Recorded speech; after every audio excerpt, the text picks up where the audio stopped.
आप इसके पीछे भाजपा को जिम्मेदार बता रहे हैं कि 2000 रुपए का नोट बिल्कुल भाजपा जिम्मेवार नहीं है। तो नोटबंदी के बाद कार्यालय कैसे खोल लिया यहाँ? वही पैसा से। बिल्कुल, कैसे कौन इसके पीछे खड़ा है?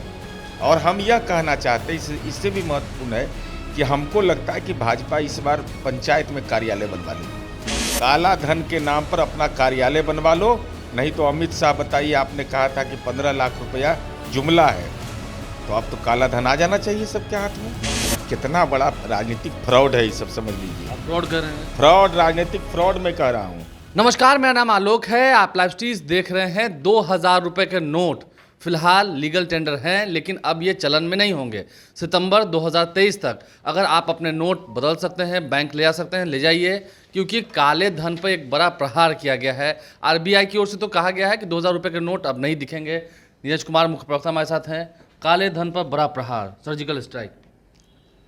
सुशील मोदी जी बोल रहे हैं। हाँ, कल बोले हैं सर। सुशील मोदी जी, याद स्मरण है ना कि नोटबंदी के बाद काला धन का व्यापक निवेश भारतीय जनता पार्टी ने जिला कार्यालय में किया था, जिसका हम लोगों ने उद्भेदन उस समय भी किया था।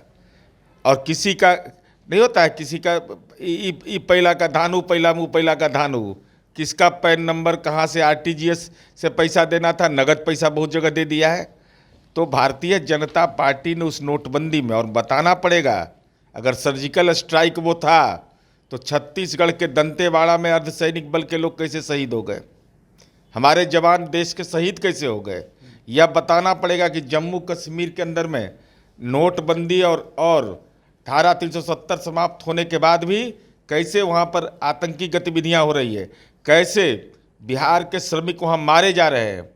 इन सवालों का जवाब भाजपा को देना पड़ेगा। 2000 रुपए के नोट को लेकर बहुत सारी बातें हो रही थी। अब लगता है कि अब लोगों को काफी इससे दिक्कत होने वाली है। अरे भाई, इस प्रचंड गर्मी में क्या क्या कर दिया इन लोगों ने। लेकिन लाइन में थोड़ी लगना पड़ेगा। क्यों, कैसे नहीं लाइन में लगा? सीमित है, यही इसमें भी खेल है कि 10 ही नोट आप कर सकते हैं।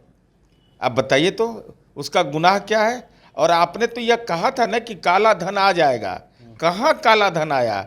फिर आपने कह दिया कुछ जुमला था 15 लाख वाला, तो वही 15 लाख ना आना था, तो 15 लाख वो भी नहीं दिया आपने।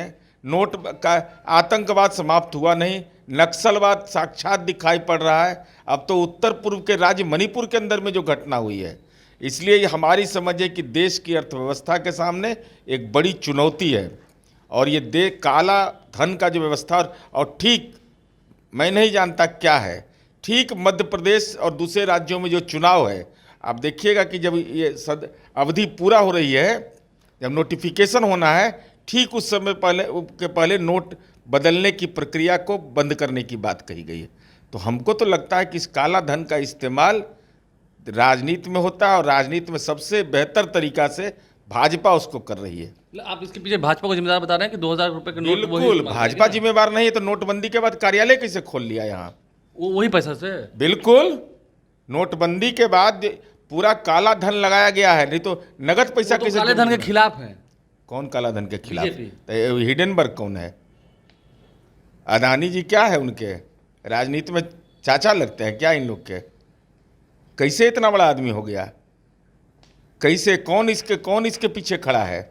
और हम यह कहना चाहते हैं, इससे भी महत्वपूर्ण है कि हमको लगता है कि भाजपा इस बार पंचायत में कार्यालय बनवा लेगी। इसका एक ही काम है, काला धन के नाम पर अपना कार्यालय बनवा लो, नहीं तो अमित शाह बताइए, आपने कहा था कि 15 लाख रुपया जुमला है, तो अब तो काला धन आ जाना चाहिए सबके हाथ में। अगर दुनिया के अंदर आप लाने की बात, देश से बाहर लाने की बात कहे थे, इसलिए काला धन के नाम पर काला दिल है इनका। काले धन के नाम पर काला दिल है इनका। तो एक सवाल पूछ ही लेते हैं, काला दिल तो आपका भी है। कल बीजेपी का प्रोग्राम हुआ वहाँ ऊर्जा स्टेडियम में, आप लोगों ने कैंसिल करा दिया। अभी कितना बड़ा राजनीतिक फ्रॉड है ये सब, समझ लीजिए। आप फ्रॉड कर रहे हैं। फ्रॉड, राजनीतिक फ्रॉड मैं कह रहा हूँ। श्रद्धेय कैलाशपति मिश्र जी, जिनका देश सम्मान करता है, बिहार भाजपा के भीष्म पितामह माने जाते हैं। ये दस्तावेज हैं भारतीय जनता स्मृति न्यास के। कैलाशपति स्मृति न्यास द्वारा एक कार्यक्रम का आयोजन है। तो कैलाशपति स्मृति न्यास का कार्यक्रम होगा भारतीय जनता पार्टी की कार्य समिति, और कौन उसके हस्ताक्षर करने वाले हैं? सुरेश रुंगटा। ये कौन है? भाजपा के कार्यालय प्रभारी हैं। तो भाजपा की ओर से क्यों नहीं आपने आरक्षण के लिए आवेदन दिया? दूसरा, जो ऑटोडोरियम बना है, आपका कोई योगदान है क्या उसमें? मोदी जी का तो बनाया नहीं है, 1 रुपया दिए नहीं। ये तो बिहार सरकार बनाई है। साफ तौर पर लिखा हो कि राजनीतिक प्रयोजन हेतु नहीं किया जाएगा। आप लोग भी इस्तेमाल नहीं करते हैं राजनीतिक प्रयोजन? कोई नहीं कर सकता है, कोई जनता दल, यू राजद, कांग्रेस, किसी को अधिकार नहीं है। ये कानून से ऊपर है क्या आप?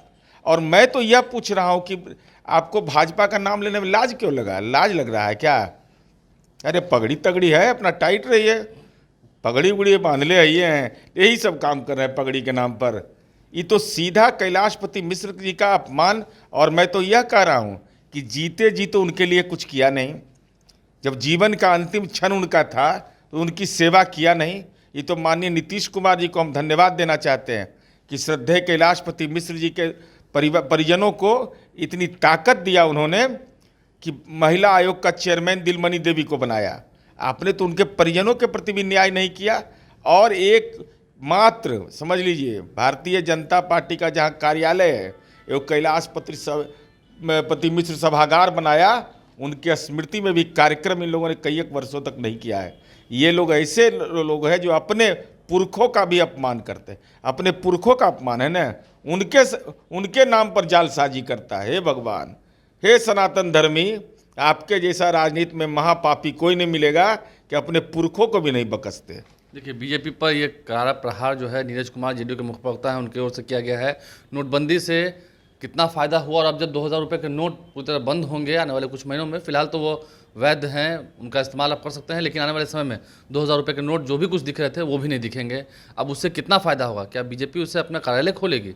एक आरोप तो लगाया गया है। हमारे चैनल को सब्सक्राइब कर लें, साथ साथ फेसबुक पेज भी लाइक करें। धन्यवाद।